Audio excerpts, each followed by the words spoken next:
are some of the things that you think need to be done before someone can make the leap? What are some of the boxes you see checked? Before you make the leap, right? If you're that weekend warrior and you're just like on that edge, again, I think you touched on the savings. Man, I'm telling you, that's how we bought our house. That's how, we started our other businesses. It's like it's not just a cushion. You know what I mean? That's a Tempur-Pedic pillow there. That's like you got to make sure you're ready to take not just the worst case scenario, but the worst case scenario. Absolutely. And maybe that's too conservative. I'm going to be honest with you. I don't know if that's the right way. That's how I usually do it, though. And honestly, that's the opposite of me. I mean, I'm glad that you have that, that mindset, and I respect the hell out of that. By the way, I don't think it's too conservative. I think it's a respectful way to do things. I probably am jealous of that at times, but my mentality is I go and I will figure it out when I get there. And I'm jealous of that. And I'm jealous of that, Dustin. I want to be able to do that too. And it's just like, for some reason, I don't know. Yeah. And again, it goes to that experience, right? For me, I was in high school every day with pops, in the shop, weekends, after school, every day, working, not by choice, right? The number one thing that was always made clear to me, you don't want to do this, don't do this, Nick. You know what I mean? Right. I went to college, I did all my other stuff that, but it's like that just instills a certain type of experience, seeing the behind the scenes, Dustin, right? The behind the scenes when you don't know whether you're 40-year-old at a W-2 or you're just out of college, right? And you just haven't seen the behind the scenes of a restaurant that you're bartending at, right? All those different things. That's the one thing that I would say is the greatest, value is when you're going down that road of owning a business and you're looking straight up and you're not looking down at all the potholes, right? And you're tripping every single time. That's the part that, I don't really want to go through. You know what I mean? Right. That's the one part where I'm trying to avoid. You're trying to avoid it. Yeah, no. And I think in the same sense, we are too. We try to think it through. Like we try to think about all the things, but we know that there's going to be a certain amount of uncertainty in situations there. We kind of weigh that out. Like, I think I'm a little bit more, I'm a little bit better about it now than I used to be. I used to be like full-fledged, like, you know what, I'll jump in and we'll figure it out. But like, it's kind of like one of those things, do as I say, don't do as I do. And I think that people need to be prepared. Businesses fail at a very high rate. I don't know the percentage, but it's an extremely high rate. It's up there.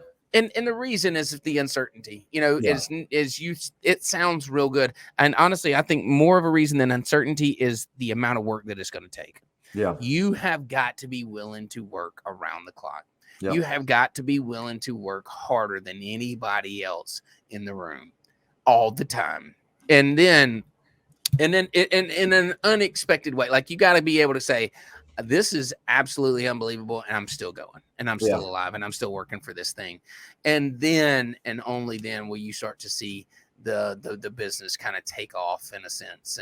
And it takes time, man. It takes time. Yeah. But with that time, you're growing your clientele base. You're taking your time, you're doing all your marketing, and you're learning those steps along the way. Excuse me. But it's like part of that is that maturing process, that any business has to go through to get to where they're trying to be. Oh, it does. It does. I mean, you're building the foundation of the business all along the way.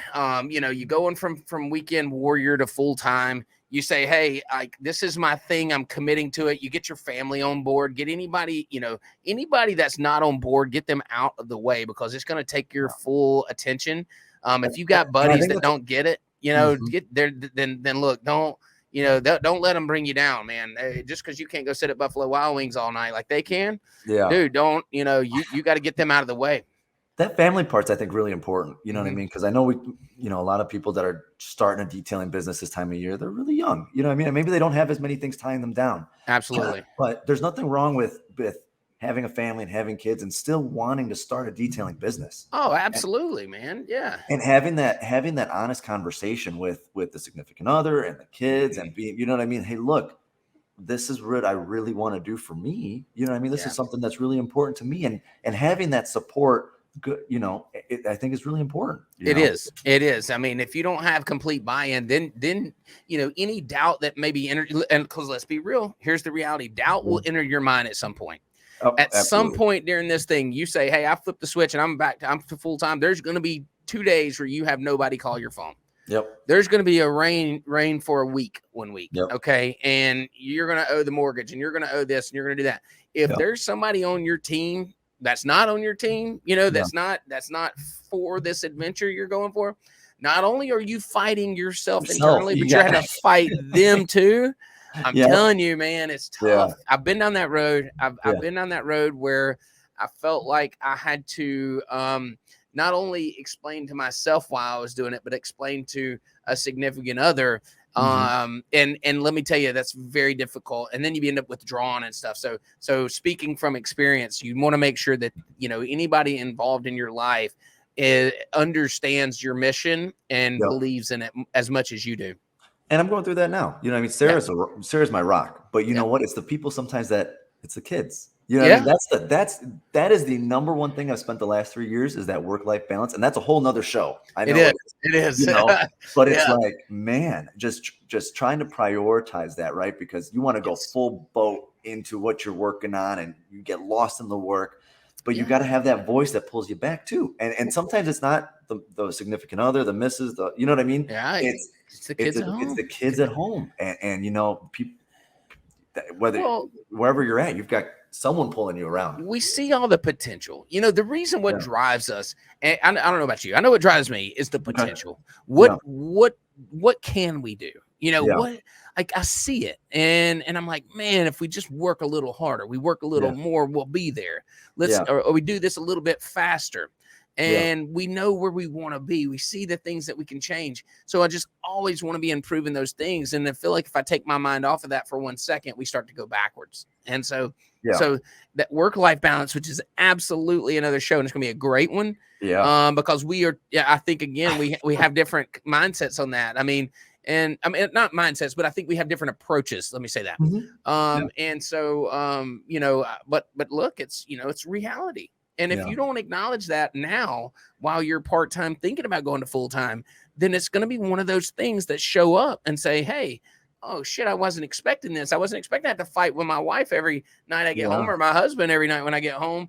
About go on vacation, can't go. You know what I mean? There you go, right there. Right? Yeah, such an unexpected thing that shows up, and when it does, now, I mean, you're this.